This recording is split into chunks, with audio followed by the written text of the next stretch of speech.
और कराची में बिजली सबसे ज्यादा महंगी है। लोड शेडिंग, ओवर बिलिंग जारी है कि इलेक्ट्रिक ने आवाम का जीना दोभर किया हुआ है।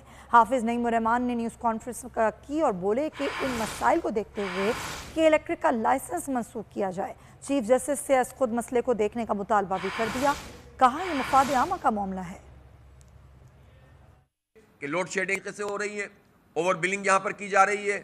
सबसे महंगी बिजली कराची में प्रोड्यूस होती है कि इलेक्ट्रिक करता है पूरे पाकिस्तान के मुकाबले में।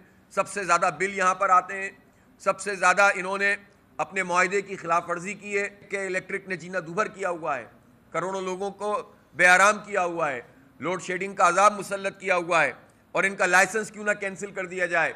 ये सारे समातें अगर फाजिल अदालत असर नो कभी उसका मुताला करें तो उनको अंदाज़ा होगा कि ये कितना हसास मसला है और इसके ऊपर कराची के लोग कितने परेशान हैं।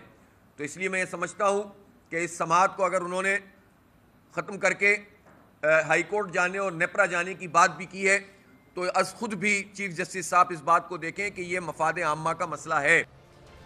कराची का मेयर पीपल्स पार्टी